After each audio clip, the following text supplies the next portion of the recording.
সময় না নিয়ে আমরা শুরুতেই প্রশ্ন নেব। প্রশ্ন করবেন শাহরিন চৌধুরী। জি, আপনি প্রশ্ন করুন। আসসালামু আলাইকুম রহমতুল্লাহি বারাকাতুহ। ওয়ালাইকুম আসসালাম রহমতুল্লাহ বরকাত। আমি নিউ ইয়র্ক থেকে বলছি। জি বলেন। প্রশ্নটা হচ্ছে জাকাত সংক্রান্ত। একজন লোক, উনি জাকাত প্রাপ্ত, মানে জাকাত খেতে পারবে এরকম, বাট উনি আবার আরেকজনকে আহ, এই জাকাতের টাকা থেকে গিফট দিছে। তো ওনাকে কি জাকাত দেওয়া যাবে? যিনি জাকাত খেতে পারবে ওনাকে? উনি যদি 8 শ্রেণীর কোন এক শ্রেণীর আওতাভুক্ত হন, যার সম্পর্কে জিজ্ঞাসা করলেন, বিসমিল্লাহ আলহামদুলিল্লাহ সালাতু ওয়াসসালামু আলা রাসূলিল্লাহ, বলছেন যে কোন একজন জাকাতের হকদার। জাকাতের হকদার বলতে 8 শ্রেণীর কোন এক শ্রেণীর আওতাভুক্ত হইতে হবে। ইন্নামাস সাদাকাতু লিল ফুকারা ওয়াল মাসাকিন, আল আয়া, সূরা তওবার আয়াত নম্বর 60। কোন এক শ্রেণীর আওতাভুক্ত যদি হন আর যদি জাকাত নিতে চান, তাহলে জাকাতের হকদার তিনি। আর জাকাত যখন নিয়ে নিলেন, তিনি তার হাতে চলে আসলো, তিনি পুরোপুরি তার মালিক হয়ে গেলেন। তারপরে সেটা থেকে তিনি তার সংসারের প্রয়োজন পুরা করতে পারেন, ঋণ পরিশোধ করতে পারেন, আবার কাউকে উপঢৌকন গিফটও দিতে পারেন, জায়েজ আছে। কিন্তু সবকিছু চলে যাচ্ছে, শুধু গিফট দেওয়ার জন্য কেউ যে জাকাত নেবে, এটা জায়েজ হবে না। হ্যাঁ, উনি যা নিয়েছেন তার প্রয়োজন, আর প্রয়োজনের মধ্য থেকে কিছু গিফট দিচ্ছেন তিনি, ওই পয়সা থেকে, যে পয়সা তিনি জাকাত হিসাবে নিয়েছেন, জায়েজ রয়েছে। এক কথা, একজন যখন মালিক হয়ে যায় জাকাতের হকদার হওয়ার মাধ্যমে, তখন সেটাতে পুরো নিয়ন্ত্রণ করতে পারবে। সে নিজে খেতে পারবে, অন্যকে খাওয়াতে পারবে, সচ্ছল ব্যক্তিকে খাওয়াতে পারবে, হাদিয়া তোহফা দিতে পারবে। জি, বারাকাল্লাহ ফিক। রাসূলুল্লাহ সাল্লাল্লাহু আলাইহি ওয়াসাল্লাম বলেছিলেন, বারীরাকে যে সাদাকা দেওয়া হয়েছিল, বকরি ছাগল, আর সেই গোশত এসেছিল মায়েশা রাদিয়াল্লাহু তাআলা আনহার বাড়িতে, নবী সাল্লাল্লাহু আলাইহি ওয়াসাল্লামের জন্য সাদাকা যাকাত হারাম ছিল। তো বলল কে সাদাকাতুন ওয়ালানা হাদিয়া, বারীরা তোমার জন্য এটি সাদাকা, কিন্তু আমাদের জন্য হাদিয়া, আমাকে তুমি হাদিয়া দিলে আমি খেতে পারি। জি, বারাকাল্লাহ ফিক। আমিন। এরপর যে প্রশ্ন করবেন সাইদা দিবা। জি, আপনি প্রশ্ন করুন। আসসালামু আলাইকুম ওরহমতুল্লাহি ওবারাকাতুহু। সম্মানিত শাইখ, ওয়ালাইকুম আসসালাম রহমতুল্লাহ বরকাত। জি আমি নিউ ইয়র্ক থেকে বলছি। আমারও জাকাতের প্রসঙ্গে একটা প্রশ্ন। ওই আমাদের আমার ভাইয়ের বাসায় একজন ড্রাইভার 22 বছর ধরে কাজ করেন। তো উনি একটু অসুস্থ দেখে উনি অন্য কোথাও আর এক্সট্রা ইনকাম করতে পারে না। যা টাকা কামায় ওটা দিয়ে ওনার সংসার চলে যায়, বাচ্চা কাচ্চা আছে 3 জন। তো উনি একটা ওনার ভাইয়ের সাথে একটা জমি কিনতে চাচ্ছে, যাতে উনি যখন কাজ করতে পারবেন না তখন অ্যাটলিস্ট থাকতে পারে। তো এই ক্ষেত্রে কি জাকাতের টাকা দেওয়া জায়েজ আছে? দিতে পারবো? জাকাতের টাকা দিয়ে জমি কিনে দেওয়া জায়েজ নয়। জাকাতের টাকা দিয়ে চিকিৎসা করে দিতে পারবেন, যে চিকিৎসা, তার সংসার চলে যাচ্ছে তার বেতনের টাকা দিয়ে, কিন্তু চিকিৎসা করাতে পারছে না, তখন করতে পারবেন। কিন্তু তার ফিউচারের জন্য জমি কিনে রাখবে আর জাকাত দিবেন না, জায়েজ নয়। তারপরে যারা আপনার অধীনে কাজ করছে, কর্মচারী অথবা ড্রাইভার, তাদের ক্ষেত্রে আরেকটি বিষয় লক্ষ্য রাখবেন, সেটা হচ্ছে যে জাকাত দিয়ে যেন সামান্য আপনার স্বার্থ হাসিল না করেন। যে জাকাতের একটা মোটা অঙ্কের টাকা আমার ড্রাইভারটিকে দিয়ে দেবো বা আমার হাউসমেট, কাজের মেয়েটিকে দিয়ে দেবো, তাহলে একটু সুদৃষ্টি রাখবে, কাজকর্ম ভালো আন্তরিকতার সাথে করবে, তাহলে জাকাত আদায় হবে না। জাকাত ফরজ এবাদত, এতে পুরোপুরি ইখলাসের সাথে সেটি করতে হবে আল্লাহ সন্তুষ্টির জন্য। তাতে সামান্য কিছু স্বার্থ যদি থাকে তাহলে সেটি আদায় হবে না। এ কথা অনেকেই হয়তো খেয়াল করেন না। দিচ্ছেন আপনার অধীনের লোককে, আর তার সেও ভাবলো যে মালিকের পক্ষ থেকে বেতন ছাড়া তো অনেক কিছু পাচ্ছি, সুতরাং তার কাজটা একটু ভালোভাবে করতে হবে। হ্যাঁ, না, জায়েজ নাই। জি, সতর্ক সাবধান বলে দেবেন স্পষ্ট, এটা জাকাতের পয়সা। জি, বারাকাল্লাহ ফিক। আমিন। প্রশ্ন করবেন আয়শা খাতুন। জি, আপনি প্রশ্ন করুন। আসসালামু আলাইকুম রহমতুল্লাহ বারকাতুহু। ওয়ালাইকুম সম্মানিত আসসালাম শেখ, জি, ওয়া বারাকাতুহু। জি আমি বলেন। কানাডা থেকে বলছি, ইনশাল্লাহ। বলেন। আমি জানতে চাচ্ছি যে শাবান মাসের রোজাটা, রাসূল সাল্লাল্লাহু আলাইহি ওয়াসাল্লাম বলেছেন যে 15টা রোজা রাখার পর রোজাটাকে কানেক্ট না করতে, রোজাটাকে ছেড়ে দিতে। তো অনেকে সোম বৃহস্পতি বা 13 14 15 আয়ামে বীচের পর ওটা রাখার পর কি সোম বৃহস্পতি এভাবে করে কি কানেক্ট করে রামাদানের রোজার শেষ পর্যন্ত করে যাব, নাকি কোরআন সুন্নাহ অনুযায়ী 13 14 15 পর কিছু কয়েকদিন তারপর আগে রোজাটা ছেড়ে দেব? এটা যদি একটু কোরআন সুন্নাহ অনুযায়ী বলতেন, জাযাকাল্লাহ খাইরান। আপনার আগে থেকে অভ্যাস আছে আইয়ামে বীজ বা এই সোমবার বৃহস্পতি রোজা রাখা? জি, আমার আগের অভ্যাস আছে। যদি কারো অভ্যাস থাকে সোমবার বৃহস্পতি রোজা রাখা, তো শেষ পর্যন্ত রাখতে পারবে, অর্থাৎ 29 শাবান বা 30 শাবানও যদি বৃহস্পতিবার সোমবার পড়ে তো রাখতে পারবে, কোনো অসুবিধা নেই। আশা করি বোঝা গেছে। জি। আর 15 রমজানের পরে রোজা রাখে না। ইজা বাকিয়া নিসফু শাবান ফালা তাসুমু, বা ইজা বাকিয়া নিসফু মিন শাবান ফালা তাসুমু, যখন শাবানের অর্ধেক থাকবে, 15 পার হয়ে যাবে, তখন তোমরা সিয়াম পালন করিও না। কোন কোন মুহাদ্দিসিন হাদিসটিকে দুর্বল বলেছেন, তিরমিজির হাদিস। আর যদি সেটি সহিহ হয়, আমলযোগ্য হয়, তাহলে সেটি অনুত্তম, নাজায়েজ নয়। সুতরাং 20, 22, 25 শাবানে কেউ যদি রোজা রাখে, শাবানের রোজা, শাবানের সিয়াম তো জায়েজ, এটি অধিকাংশ ওলামাদের মত। এটি একবারে মিলানো যাবে না। যার অভ্যাস নাই আপনার এতে সোমবার বৃহস্পতিবার সিয়াম পালনের, 29, 30 শাবান তার জন্য সিয়াম পালন করা জায়েজ নয়। কারণ নবী সাল্লাল্লাহু আলাইহি ওয়াসাল্লাম হাদিসে লা তাতাকাদ্দাম রমাদানা বিসাওমি ইয়াউমিন আও ইয়াউমাইন, রমজানের একদিন 2 দিন আগে তোমরা অগ্রিম সিয়াম শুরু করে দিও না। কিসের জন্য? ট্রেনিং এর জন্য, অভ্যস্ত হওয়ার জন্য, অথবা রমজানের সম্মানার্থে যদি হয় তাহলে না জায়েজ, কিন্তু অভ্যাস যদি থাকে তাহলে জায়েজ, যেমন অন্য হাদিসে রয়েছে। আল্লাহ তাআলা আ'লাম। জি। প্রশ্ন করবেন জুলি। জি, আপনি প্রশ্ন করুন। আসসালামু আলাইকুম ওয়া রাহমাতুল্লাহি ওয়া বারাকাতুহু। সম্মানিত শেখ, ওয়ালাইকুম আসসালাম ওয়া রাহমাতুল্লাহি ওয়া বারাকাতুহু। শেখ আমি সিলেট থেকে বলছি। বলেন। আমার প্রশ্ন হচ্ছে ভুট নিয়ে। সামনেই তো হুম। বাংলাদেশে ভুট জি। আমরা দিব ইনশাল্লাহ। আমরা হুম। কি এই ভুটটা কি দিতে পারবো, বা এই যে গণভুটটাও, যে এই গণভুটটা কি আমরা দিব? আমাদের আশেপাশে অনেক মুসলমানরাই বলে যে আমাদের খেলাফতে মজলিস এই দলটাকে ভোট দেওয়া উচিত। এটা সম্পর্কে কি বলবেন শেখ? যতগুলি দল রয়েছে, দল হিসাবে যদি ভোট দেন, একটিও দল কোরআন সুন্নাহর নির্ভেজাল অনুসারী নয়। কথা বোঝা গেছে? হয় বেদাতি দল, আর না হইলে অন্য অন্য গুমরাহিতে লিপ্ত। জি। বেদাতি দল, না হয় সেকুলার দল, না হলে জাতীয়তাবাদী দল। সুতরাং পার্টি হিসাবে কোন পার্টিতে জড়িত হয়ে আপনি ইলেকশনে অংশ নেবেন, এটি জায়েজ নয়। বাকি কথা হলো, ব্যক্তি হিসাবে কোন একজন ব্যক্তি ভালো মানুষ, সে ভালো মানুষ যদি আমাদের সমাজে নেতৃত্ব পায়, তাহলে সমাজে অন্তত জুলম অত্যাচার হবে না, অবিচার হবে না, এই উদ্দেশ্যে যদি সাময়িক দেওয়া হয়, এই গণতন্ত্রের কুফরিতে বিশ্বাসী না হয়ে, তাহলে অনেক সালাফি ওলামারাই জায়েজ বলেছেন।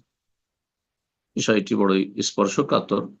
দেশের বিজ্ঞ ওলামা কেরাম যারা সালাফি ওলামা রয়েছেন, তারা এই বিষয়টি সিদ্ধান্ত দেবেন, এটাই বেশি ভালো হবে। আল্লাহ তাআলা আ'লাম। কিন্তু যেমন যে নামগুলি বললেন, এই সমস্ত দলগুলি হয় যদি ধর্মীয় লেবাসে থাকে তাহলে সেগুলি বিদাতি দল, আর যদি ধর্মীয় লেবাসে না থাকে তো সেগুলি হচ্ছে সেকুলার বা জাতীয়তাবাদী দল। সুতরাং সেগুলিতে আপনি জড়িত হয়ে, তাদের সহযোগী হয়ে আপনি কাজ করবেন, এটি জায়েজ নয়। বারাকাল্লাহ ফিক। জাযাকাল্লাহ খাইর। এ পর্যায়ে প্রশ্ন করবেন নাহা, আপনি প্রশ্ন করুন। আসসালামু আলাইকুম। ওয়ালাইকুম আসসালাম ওয়া জি রাহমাতুল্লাহ। শায়েক, আমি জি। ঢাকা থেকে বলছি। শায়েক, আমার প্রশ্নটা হচ্ছে শুবহাত আর শয়তানের সন্দেহের মধ্যে পার্থক্য কি, আর শুবহাত থেকে পরিত্রাণ পাওয়ার উপায়টা কি? শুবহাত আর শয়তানের? সন্দেহের মধ্যে। শয়তানের সন্দেহ না শয়তানের ওয়াসওয়াসা? শয়তানের ওয়াসওয়াসা। ওয়াসওয়াসা কুমন্ত্রণা, আর শুবহাত মানে সংশয়, সন্দেহ। শুবহাত মানে সন্দেহ বা সংশয়। কথা বুঝতে পেরেছেন? জি। শুবহাত আল্লাহর দিনের কোনো বিষয়ে, আকিদার বিষয়ে, আল্লাহ পরকালের বিষয়ে, কোরআনের বিষয়ে, রেসালাতের বিষয়ে, অথবা যে কোনো বিষয়ে, অথবা ইবাদত বন্দেগী মাসলা মাসাইলের ক্ষেত্রে সংশয়, ধর্মীয় বিষয়ে যদি সংশয়, ইসলাম পরিপন্থী যেসব পথ মত রয়েছে, আদর্শ রয়েছে, বাতিল মতবাদ রয়েছে, সেগুলি এর ক্ষেত্রে সংশয়, যে হয়তো সেগুলি হচ্ছে সমাধান। যেমন আজকাল অনেকে মানুষ গণতন্ত্র হচ্ছে, ডেমোক্রেসি হচ্ছে সমাধান, জাতীয়তাবাদ হচ্ছে সমাধান, হ্যাঁ, পুঁজিবাদ হচ্ছে সমাধান, সমাজবাদ হচ্ছে সমাধান, ইত্যাদি ইত্যাদি। তো এই যে সংশয়গুলি, এগুলিকে বলা হয় শুবহাত, শুবহাতের রোগ। শুবহাত কখনো কখনো কুফরি, আর কখনো কখনো সেগুলো কুফরি না হলে ফাসিকি। জি, মানুষ যারা শুবহাত, দিন ইসলামের ক্ষেত্রে শুবহাত সংশয় লিপ্ত, তারা পথভ্রষ্ট। নাসাল্লাহ সালামত ওয়াল আফিয়া। আর শয়তানের ওয়াসওয়াসা মানে শয়তান মনে যদি খারাপ কথা জাগায়, খারাপ কথা জাগছে, খারাপ, সেটি আকীদার বিষয়ে, আল্লাহ সম্পর্কে, পরকাল সম্পর্কে খারাপ কথা আসছে, মনে জাগছে, ভেসে উঠছে, অথবা দ্বীনে ইসলামের মাসলা মাসাইলের ক্ষেত্রে, বিষয়ের ক্ষেত্রে, অথবা পাপাচারে লিপ্ত হওয়ার ক্ষেত্রে, পাপের দিকে মন বাড়ছে, পাপের কথা মনে হচ্ছে, পাপ ভালো লাগছে, হারাম রোজগার ভালো লাগছে, ইত্যাদি শয়তানের ওয়াসওয়াসা। এগুলো শয়তানের ওয়াসওয়াসা মানে শয়তানের কুমন্ত্রণা। এই সমস্ত অনিষ্টের কেউ সম্মুখীন যদি হয়, তাহলে আল্লাহর কাছে আশ্রয় কামনা করবে, আল্লাহর কাছে আশ্রয় কামনা করবে। আল্লাহুম্মা ইন্নী আউযু বিকা মিনাল ফিতানি মা যাহারা মিনহা ওয়া বাতান। জি, হে আল্লাহ, প্রকাশ্য এবং গোপনীয় সমস্ত ফিতনা থেকে তোমার কাছে আশ্রয় নিচ্ছি, বা তোমার কাছে আশ্রয় চাইছি। আল্লাহ রাব্বুল আলামিন শয়তানের ওয়াসওয়াসা থেকে আশ্রয় কামনা করতে বলেছেন রব্বুল আলামিনের। ওয়া ইম্মা ইয়ানজাগান্নাকা মিনাশ শাইতানি নাযগুন ফাস্তাইজ বিল্লাহ। যদি শয়তানের পক্ষ থেকে কোনো রকমের ওয়াসওয়াসা কুমন্ত্রণা আসে, মনে খারাপ কথা জেগে উঠে, তাহলে ফাস্তাইজ বিল্লাহ, আল্লাহর কাছে আশ্রয় কামনা করো, যে আল্লাহ তুমি রক্ষা করো।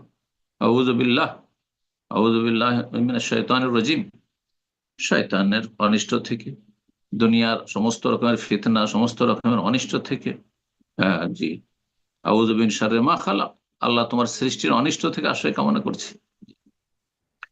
আল্লাহুম্মা ইন্নী আউযু বিকা মিন শাররি কুল্লি যি শারর, সমস্ত খারাপের, সমস্ত মন্দের অনিষ্ট থেকে আশ্রয় কামনা করছি, ইত্যাদি। নিজের ভাষায় আল্লাহর কাছে আশ্রয় চাইবেন।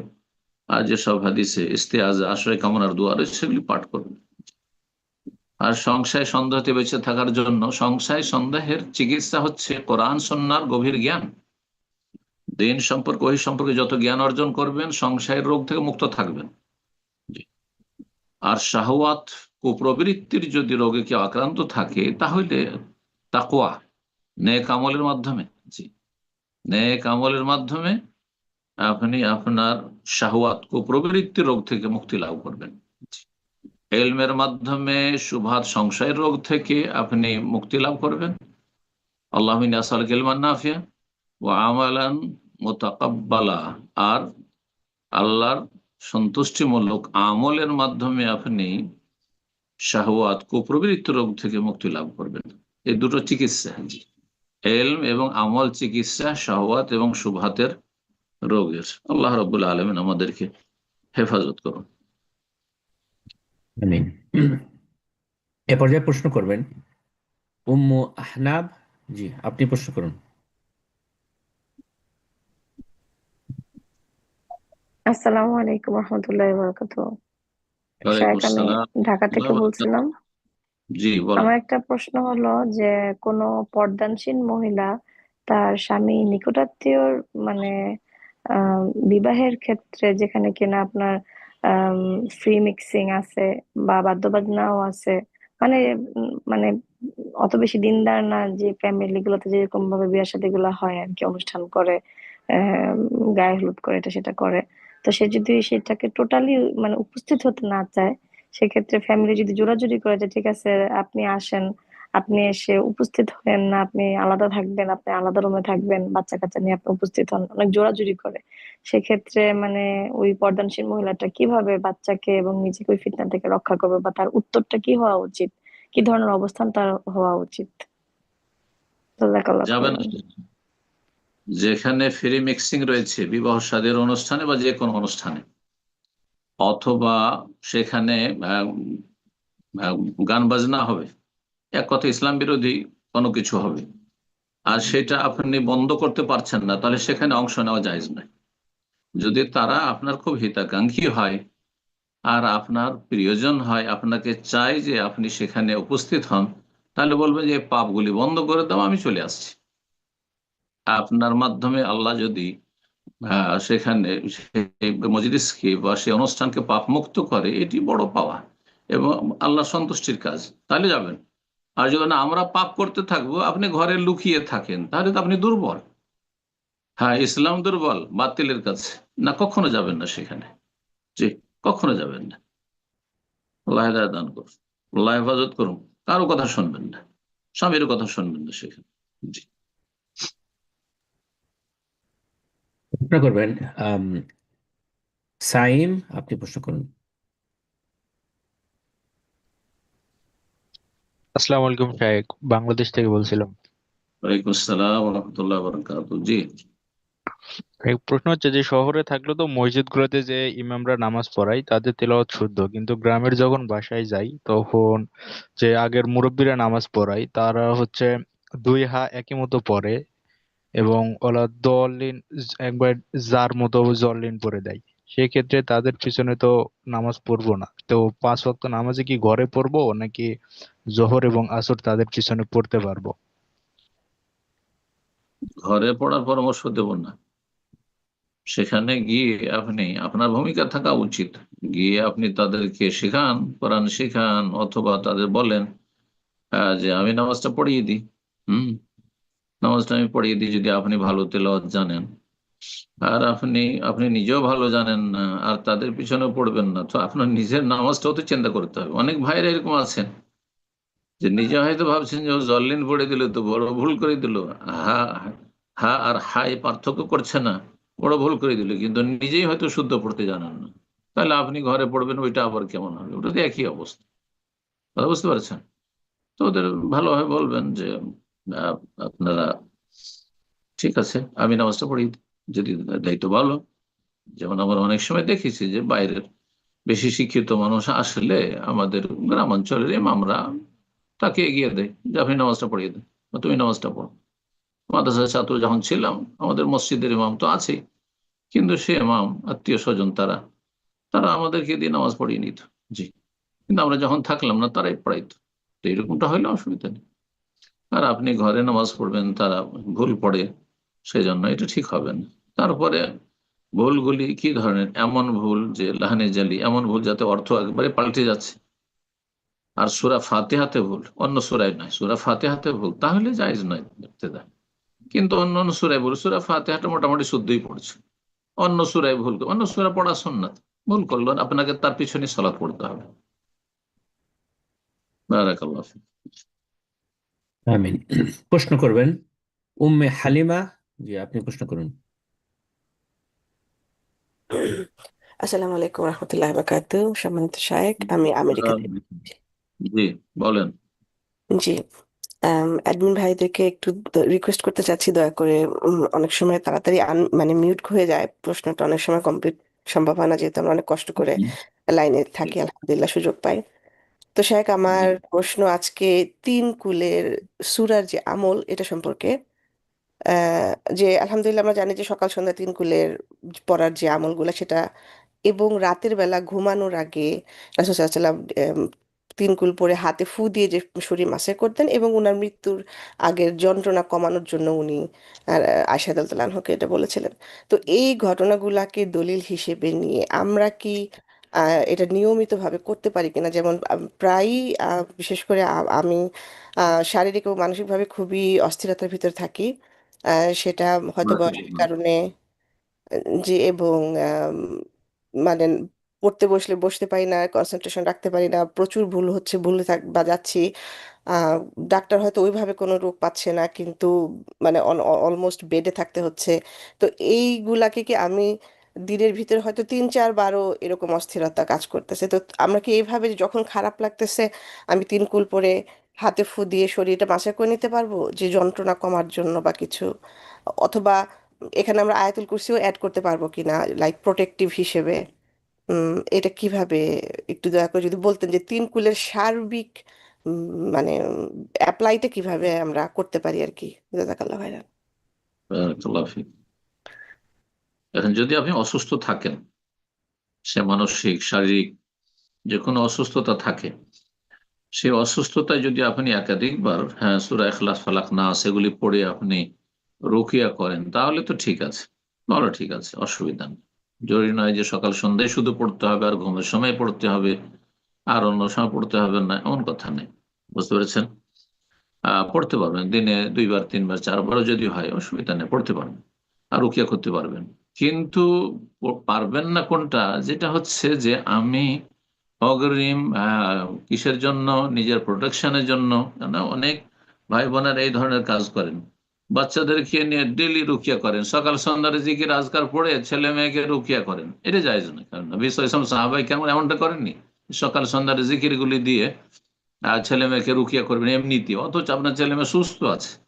বুঝতে পেরেছেন? কারণ মানুষ যখন সুস্থ থাকে তারপরেও যখন তার ভ্রম হয় যে কি জানি আমি অসুস্থ হয়ে যাবো, কি জানি কারো কুদৃষ্টি না লেগে যায়, বদনজর লেগে যায়, অস্বস্থা তখন কি হয়ে যায়, সেটা সব প্রকট হয়ে যায়, শক্ত হয়ে যায়। যার ফলে হয় কি যে তখন সেটা একটা রোগে দাঁড়িয়ে যায়। জি, তো এমনটা যাতে না হয়। বাকি কথা হলো যে আপনি যেমনটা বললেন, আল্লাহ শিফা দান করুন, আল্লাহ মারাদান মারাদাল মুসলিমিন। আপনি একাধিকবার দিনে সূরা ইখলাস, ফালাক, নাস পড়তে পারবেন। আপনি যদি মনে রুকিয়া, গোটা কোরআনে কারিমে রুকিয়া, সুতরাং আয়াতুল কুরসি পড়েও আমি রুকিয়া করবো, তা করতে পারবেন, কোনো অসুবিধা নেই। আল্লাহ তাআলা আলাম। জাযাকাল্লাহ খায়ের। প্রশ্ন করবেন এমডি সাদাত উবাইদ, আপনি প্রশ্ন করুন।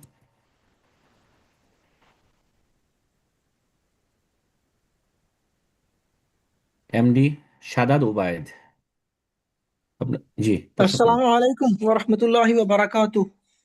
ওয়ালাইকুম আসসালাম ওয়া রাহমাতুল্লাহি ওয়া বারাকাতুহু। শায়েখ, আমি জার্মানি থেকে বলছি। আমার বলেন। প্রশ্ন ছিল, জি। যদি কেউ জাকাতের নেশাবটা স্বর্ণ স্বর্ণ দিয়ে ধরে, রূপার দাম না ধরে স্বর্ণের দাম ধরে, এবং বলে যে না, আমার উপর জাকাত ফরজ না। যদি রূপার দাম হিসাব করা হয় তাহলে তার উপর জাকাত ফরজ হয়ে যায়। সে স্বর্ণের নেশাব হিসাব করে এবং বলে যে আমার উপর জাকাত ফরজ না, তো সে জাকাত গ্রহণ করে অন্যের কাছ থেকে। তো এই আমলটা কিরকম হলো, এই ব্যাপারে যদি একটু বলতেন। তার নেশাবে না পৌঁছলেই জাকাত গ্রহণ করতে পারবে, এই ফতোয়া করতে পেল? এটা তো কোন না, আলেম বলে? মানে মানে তার 1 বছর অতিক্রান্ত হয়ে যায়, ওটা ঠিক আছে, কিন্তু রূপার হিসাবে হলে তো বাংলাদেশি টাকায় 50,000 টাকা হলেই জাকাত, এই 50,000 টাকা সমপরিমাণ 1 বছর অতিক্রম করলে তো জাকাত ফরজ হয়ে যায়, যদি রূপার নেশাব ধরে। আর যদি স্বর্ণের নেশাব ধরে তাহলে তো 10 লক্ষ টাকা 1 বছর অতিক্রান্ত করা লাগে। ও স্বর্ণের হিসাব ধরে বলে যে আমার উপর জাকাত ফরজ হয় নাই। সাধারণ মানুষ না বিজ্ঞ কোন আলেম? না, সাধারণ মানুষ এবং সাধারণ আলেমদের সাথে। মানুষদের জি, জি, সাধারণ জি, জি। মানুষের জন্য জায়েজ নয় যে নিজের ফতোয়ার সুবিধা মতো নিজেই চয়েস করে নেবে, এটি জায়েজ নয়। কোনো বিজ্ঞ আলেমের যদি সেটা ফতোয়া থাকে আর সে ফতোয়া অনুযায়ী সে ফতোয়া দেয় বা নিজে আমল করে, তাহলে সে রবের কাছে সেই ঝুঁকি নিয়ে প্রস্তুত থাকবে যে আমার এই ফতোয়া যদি ভুল হয়, তাহলে রবের কাছে আসামের কাঠগড়ায় হাজির হব, সে জবাবদিহিতা করবে রবের কাছে। এবং তার ফতোয়া শুনে কেউ যদি বিভ্রান্ত হয় আর ভুল কাজ করে আর ফরজ তরককারী হয়ে আল্লাহর কাছে হাজির হয়, তো তাদের গুনহার বোঝাগুলি উঠাবে। কিন্তু একজন পাবলিকের এই অধিকার নেই। দাদা, বোঝা গেছে না? আর সঠিক মাসআলা হচ্ছে যে কাগজের নোট চাঁদির টাকার এগনিস্টে এসেছে। টাকার যে ইতিহাস, কাগজের নোটের ইতিহাস সেটা প্রমাণ করে সারা পৃথিবীতে রূপার টাকাই ছিল, স্বর্ণের টাকা কোথাও পৃথিবীতে চলতো না। সীমিত আকারে শুধু ছিল, সীমিত আকারে দিনার ছিল, স্বর্ণ মুদ্রা। সুতরাং টাকা পয়সার জন্য গোল্ডকে, স্বর্ণকে নিসাব ধরা এটি জায়েজ নয়, ভুল ফতুয়া। এটি সুবিধাবাদীদের ফতুয়া, এটি গুমরাহদের ফতুয়া।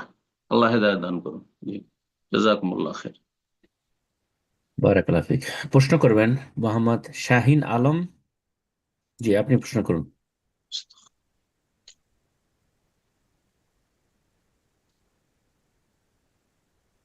মোহাম্মদ শাহিন আলম, ডিভাইসটা আনমিউট করে নিন, প্রশ্ন করুন।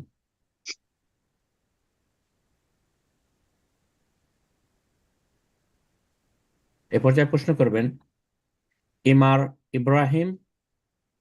জি, আপনি প্রশ্ন করুন।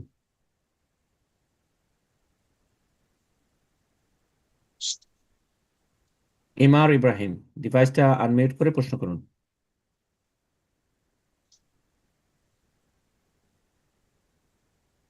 প্রশ্ন করবেন রাজিকুল এস কে। জি, আপনি প্রশ্ন করুন। আসসালামু আলাইকুম রহমতুল্লাহি বারাকাতু। ওয়ালাইকুম আসসালাম রহমতুল্লাহ বরকাত। কেমন আছেন? জি, আলহামদুলিল্লাহ। বলেন প্রশ্ন। আমি মুর্শিদাবাদ থেকে বলছি। মাশাআল্লাহ, বলেন প্রশ্ন। আমাদের ইন্ডিয়ার ট্রেনের টিকিটের বিষয়ে একটু বলছিলাম। হুম তা আমাদের ইন্ডিয়ার ভিতরে আমাদের মতন আম পাবলিক যারা ট্রেনের টিকিট কাটে, তৎকাল টিকিট কাটে যারা, তারা কিন্তু হুম আমাদের মতন ছেলেরা অনেক জনাই ব্যবসা করে এই টিকিটের বিষয়গুলা। টিকিট গুলা কাটে, মোবাইলে টিকিট কাটে, কেউ কম্পিউটার টিকিট কাটে। তো বিভিন্ন বিভিন্ন রেটে সরকার থেকে হয়তো 800 টাকা টিকিট হয়, তো তারা হয়তো 1600 টাকা 2000 টাকা এইভাবে রেট ছাড়ে। তারা ভাবে যে আমরা এটা ব্যবসা করি। তো হুম এটা সরকার থেকে যথেষ্ট আমাদের তো পরিষেবা দেওয়ার জন্য কাউন্টার আছে। তারপরে আমরা যখন এটা ইউজ করি, তখন আমাদের মধ্যে আম পাবলিকের কাছে বিভিন্ন বিভিন্ন বিভিন্ন রেটে বিক্রি করে, যাকে বলে বিলাকের টিকিট। তো এইটা কতটুকু জায়েজ হবে একটু জানাবেন সবাই। সরকারি ভাবে, রাষ্ট্রীয় ভাবে এটা কি নিষেধ আছে? নিষেধ নাই জি তো? জি জি, এটা এটা নিষেধ আছে। এটা যদি জানা মানে জেনে নাই, তাহলে কিন্তু এটা অনেক টাকা, 10 লাখ টাকা কি কতটুকু ফাইন আছে, তারপরে আবার জেলও হওয়ার সম্ভাবনা আছে সরকার থেকে। যদি দণ্ডনীয় হয়, কাজটি যদি দণ্ডনীয় হয় তাহলে জায়েজ নয়। আর যদি কেউ এজেন্ট হয়, হ্যাঁ সরকারি এজেন্ট, আর তার এজেন্সি আছে, 50টা টিকিট কিনে রাখলো আর তারপরে সে সেল করছে, কিনে রাখলে এক রেটে বিক্রি করছে বেশি রেটে, আর এর বৈধতা যদি থাকে আইনত, তাহলে জায়েজ। কথা বোঝা গেছে? কিন্তু আপনি যেভাবে বলছেন এটা দণ্ডনীয় যদি হয় তাহলে জায়েজ নয়। বারাকাল্লাহ ফিক। আমি জাজাকাল্লাহ খায়ের। যদি নেটওয়ার্কে একটু মনে হয় সমস্যা হচ্ছে, আপনার মাঝে সাথে কথা থেমে যাচ্ছে, তো আশা করি ক্লিয়ার আসছে। আমি শুনতে পাচ্ছিলাম না লাস্টে। তো ইনশাআল্লাহ এই পর্যায়ে প্রশ্ন নিব। প্রশ্ন করবেন। জি আচ্ছা, জি। আমাদের আওয়াজে ডিস্টার্ব হচ্ছে? এটা একটু লাস্টের দিকে অনেক সময় যাচ্ছে, নেটে একটু সমস্যা এখন হচ্ছিল আর কি। তো এই মুহূর্তে ক্লিয়ার আছে। জি, এখন ঠিক আছে ইনশাআল্লাহ। জি জাযাকাল্লাহ। জি, প্রশ্ন করবেন কামরুন নাহার। জি, আপনি প্রশ্ন করুন। আসসালামু আলাইকুম শেখ। ওয়ালাইকুম আসসালাম রহমতুল্লাহ বরকাত। আমি ফিনল্যান্ড থেকে বলছিলাম। বলেন। শেখ, ফিনল্যান্ডের যে জন্ম নিয়ন্ত্রণ পদ্ধতিটি আছে, ওটি আমি ব্যবহার করতেছি। কি তো কি বুঝলাম না? জন্ম নিয়ন্ত্রণ পদ্ধতি আচ্ছা আচ্ছা। হুম। অস্থায়ী না স্থায়ী? আহ 8 বছর। হুম। আট মানে বছরের কন্টিনিউ 8 বছর? মানে এমন যে একবার একবার ব্যবহার করলে আর 8 বছর ছেলে মেয়ে হবে না? হ্যাঁ, এরকম বলছে যে 8 বছর বা 5 বছরের মধ্যে। না, সম- এত এত গ্যাপ দেওয়া জায়েজ নয়। কি জন্য? না খাওয়াইতে এটা পারবেন কিসের জন্য? আল্লাহ খাওয়াবে। না, না এটা আমি যে কোনো সময়, আবার বলছে যে যে কোনো সময় আমি বের করতে পারবো, এরকম আমার চিন্তা ভাবনা আছে। না, এত গ্যাপ দেওয়া জায়েজ নয়। এত গ্যাপ দেওয়া জায়েজ নয়। ঠিক আছে, আমি এর আগে আলোচনা করেছি বিষয়গুলি। 2 বছর বাচ্চা দুধ পান করবে, তার অধিকার। আর 6 মাস থেকে নিয়ে 10 মাস, 9 মাস, 10 মাস গর্ভধারণ করবে, সেটা অধিকার। হ্যাঁ, একজন মহিলার। সুতরাং 3 বছর, 3.5 বছর, 4 বছর, এই ম্যাক্সিমাম যদি গ্যাপ দেয় তাহলে তো ঠিক আছে। কিন্তু 8 বছর, 10 বছর পর একটা করে বাচ্চা নেবে, তো অটোমেটিকলি দুটোর বেশি বাচ্চা হবে না। এটা জায়েজ নাই। এইভাবে জন্ম নিয়ন্ত্রণ জায়েজ নাই। তার একটা সীমা আছে জায়েজের। জি, বারাকাল্লাহ। আমিন। রেজিক প্রশ্ন করবেন। জি জি জি, উস্তাদ, জি কন্টিনিউ করুন। জি, বলেন। না, হয়েছে, বলেন। ওকে, জাজাকাল্লাহ খায়ের। তো এই পর্যায়ে প্রশ্ন করবেন এমআর ইব্রাহিম। জি, আপনি ডিভাইস আনমিউট করে নিন, প্রশ্ন করুন। আসসালামু আলাইকুম রহমতুল্লাহ। ওয়ালাইকুম আসসালাম রহমতুল্লাহ বরকাত। জি শেখ, কেমন আছেন? আমি অনেকদিন ধরে ট্রাই করতেছি আপনার সাথে যোগাযোগ করার জন্য, কে কোনো কোথা না থেকে কোনো বলছেন? সমস্যার কারণে আর হয় না। কোথা থেকে বলছেন? যে আমি আল হাসা থেকে বলতেছি। জি, আল হাসা, সৌদি আরব। আল্লাহ আল্লাহ হাসান বলেন। আচ্ছা, জি, তো আমার প্রশ্ন ছিল দুইটা। যে প্রথমত, আমরা জানি যে মেয়েদের বিয়ের ক্ষেত্রে অলি ছাড়া বিয়ে হয় না। হুম। তো এমন অবস্থায় যে অলি যদি ভরণ পোষণ না দেয়, ওই ক্ষেত্রেও কি অলির প্রয়োজন? ধরেন ডিভোর্স হয়ে গেছে কিন্তু ভরণ পোষণ দেয় না, এমনি যোগাযোগ হয় কিন্তু ভরণ পোষণ আর কি দেয় না। হ্যাঁ, তারপরে বলি তারপরে ভরণ পোষণ বলি দ্বিতীয়, হওয়ার জন্য ভরণ পোষণ শর্ত নয়। ভাই হয়তো আহ, অলি, বাবা বাবা না ভাই, বাবা বেঁচে আছেন, জি বাবা, বাবা। বাবা দেন না জাহেল, বাবার উপর ফরজ গুনাহগার সে কাবিরা গুনাহ করবে। যে তালাক প্রাপ্তা মুতাল্লাকা, তালাক প্রাপ্তা কে যে ভরণ পোষণ দিবে না যে বাবা, বিধবাকে যে ভরণ জি, পোষণ দিবে যে বাবা, সে জাহেল জালেম।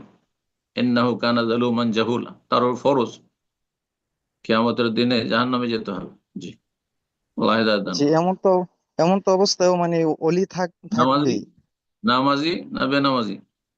আহ এটা সঠিক জানি না, মানে এখন না, কি ওইটা আগে অবস্থায় জানতে আছে, হবে, নামাজ ওটা পড়ে জানতে কিনা। হবে। বাবা যদি বেনামাজি হয় তো সে অলি নয়, সে অযোগ্য। জি, কথা বোঝা গেছে? নাস্তিক জি, হয়, সেকুলার হয়, হ্যাঁ কাফের হয়, হ্যাঁ মুরতাদ হয়, তাহলে সে অলি না। অন্য কেউ যে নামাজি, হুম, ভাই নামাজি, চাচা নামাজি, সে অলি হবে। জি। জি। আহ তারপরে প্রশ্নটা ছিল, আমি শুনছিলাম যে তালাকের ক্ষেত্রে যে তালাক কি মানে তিনবার, যে একবার জীবনে শুধু তিনবারই তালাক দিতে পারে, একবার দিলে মানে এটা কি মানে তিনবার থেকে একবার মানে হয়ে যায়, মানে হ্যাঁ হ্যাঁ, পরবর্তীতে শুধু আর সারা দুইবার জীবন। দেওয়ার থাকে জি এরকম? জি জি, 40 বছর পরে একটা তালাক দিচ্ছে, 40 বছর আগে একটা দিয়েছিল, দ্বিতীয় হয়ে গেল। আর 20 বছর পরে একটা দিল, হয়ে গেল। জি, কথা বোঝা গেছে? সারা জীবনে 3টি তালাকের মালিক একজন পুরুষ। জাজাকাল্লাহ খায়ের। তো আমরা প্রশ্ন একটা করেই করব, যেহেতু অনেক প্রশ্নকারী, বিধায় একের অধিক প্রশ্ন আমরা না করি ইনশাআল্লাহ। এ পর্যায়ে প্রশ্ন করবেন মাহিদ। জি, আপনি প্রশ্ন করুন।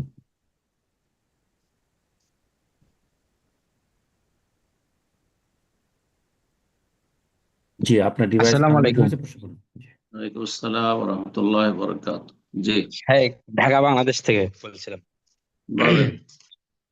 শাহেক, আমার প্রশ্নটা হচ্ছে তাকদীর সম্পর্কে। আর তাকদীর ঠিক সম্পর্কে বলছেন। আমি আপনার অনেক বক্তব্য শুনি। আর শাহেক, আমরা সবাই জানি পৃথিবী সৃষ্টির 50 বছর আগে, 50,000 বছর আগে আমাদের সবকিছু লেখা হয়ে গেছে। হুম। তেমনি একটি বিষয়, কার সাথে কার বিবাহ হবে এটাও নাকি পৃথিবী সৃষ্টির 50,000 বছর আগে লেখা হয়ে গেছে।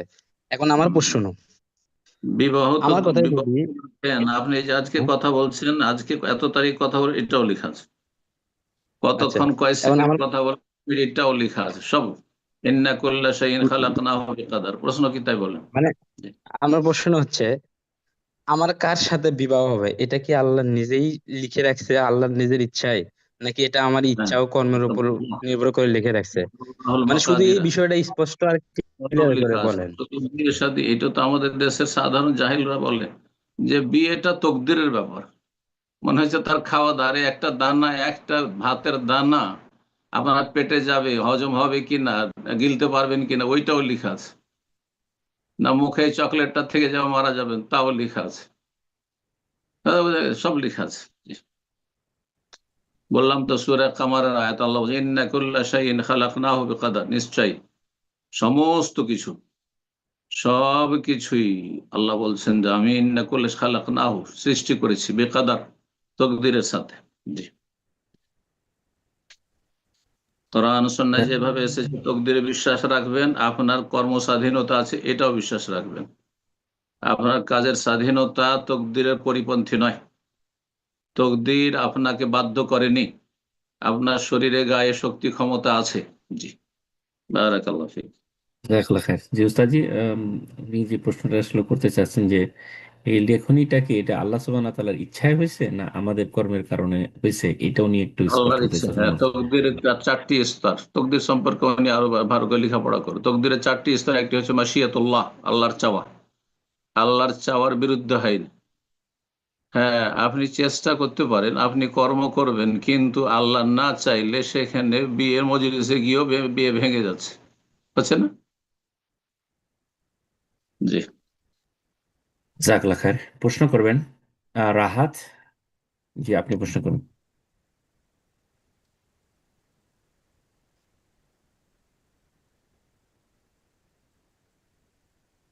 কি রাহাত, আপনার ডিভাইসটা আনমিউট করে নিন, প্রশ্ন করুন।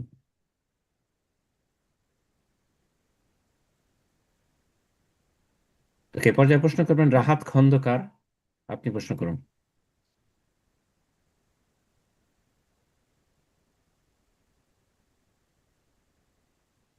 রাহাত খন্দকার, মাইক্রোফোনটা আনমিউট করে নিন, প্রশ্ন করুন।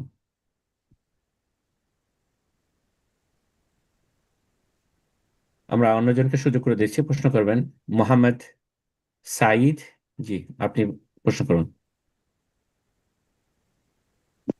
আসসালামু আলাইকুম শায়েক। ওয়ালাইকুম আসসালাম ওয়া রাহমাতুল্লাহি ওয়া বারাকাতুহু। জি। শায়েক, আমি প্রশ্ন করার আগে আপনাকে একটা কথা বলতে চাই যে আসলে আপনি যে প্রথমে দ্বারাজটা দিলেন ওইটা তো প্রায় ধরতে গেলে 10টা 30, মানে বাংলাদেশের সময়, আমি বাংলাদেশ থেকে বলছি, হুম 10টা 30 হয়ে গেছে প্রায়। এখন অনেক দেরি হয়ে যাচ্ছে, মানে প্রতিদিন তো অনেক কষ্ট হয়, মানে অনেক দেরি হয়ে যাচ্ছে আমাদের, মানে প্রশ্নটা হুম করতে পারি না, মানে অনেক দেরি হয়ে যায়। আমার আসলে 10:30টার মধ্যে আমরা শুয়ে যাই। এখন হুম। এই দ্বারসটা প্রায় 11টা 40, প্রায় 12টার কাছাকাছি হয়ে যাচ্ছে, ওইটা কি একটু আগে করা যায় না? ইনশাআল্লাহ রমজান পরে আমরা আসর পরে করে দিতে পারবো, কারণ আমাদের সারা পৃথিবীর সাথে সময় মিলাতে গিয়ে হচ্ছে না। আপনার ওখানে রাত্রে 11টা হয়ে যাচ্ছে, কিন্তু আমাদের আমেরিকা কানাডার ভাইদের এখন হয়তো 10টা 11টা হচ্ছে, ওরা তো সকালে 9টায় ঘুমিয়ে থাকে। যখন আমরা আপনাদের সন্ধ্যা 7টায় করতে যাই, তখন দেখি যে ওরা ফজরে ঘুমিয়ে থাকে, ফজর পরে পরে তখন ঘুমিয়ে থাকে। তো ওরা কেউ আমাদের সাথে শরীক হতে পারে না। তো আমরা সাদ্দেদু কারেবো, মাঝামাঝি করার চেষ্টা করি, কথা বুঝতে পারছেন? তারপর আমাদের আবার টাইমের সাথে মিলাতে হয়।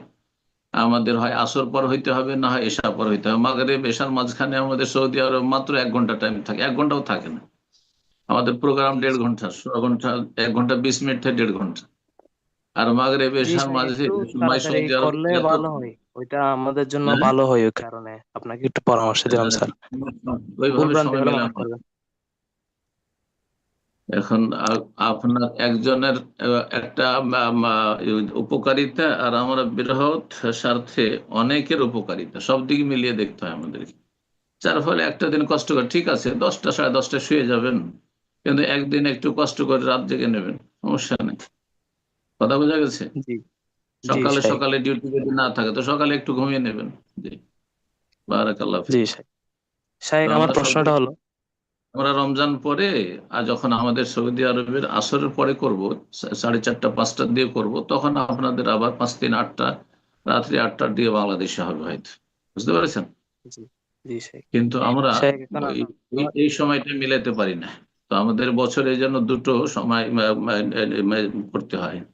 এই রমজান পর্যন্ত আমরা এইভাবে চালাবো, তারপর রমজান পরে আবার আমরা আসর পরে হয়তো চলে আসবো ইনশাআল্লাহ সৌদি আরবের। জি বারাকাল্লাহ ফিক। শায়েক, আপনি আমার জানেন যে প্রশ্নটা হলো, আমাদের সব দেশের লোকেরা থাকেন। জি, শায়েক বলেন। আমার প্রশ্নটা হলো আসলে আমাদের আশেপাশে অনেক মতবাদের মানুষজন আছে, কিন্তু এখন আমরা যুবক বয়সে তো বুঝছি না যে কোন মতবাদটা আসলে সঠিক। আমরা তো হাদিস বিশারদ না যে হাদিস সবগুলো যে জানবো। তো এখন জি। আমাদেরকে কোন দিকে যাওয়াটা আমাদের জন্য উচিত হবে? কোন কোন মতামতের লোকেরা আছে, 2 4টা নাম বলেন, তখন বলে দিচ্ছি।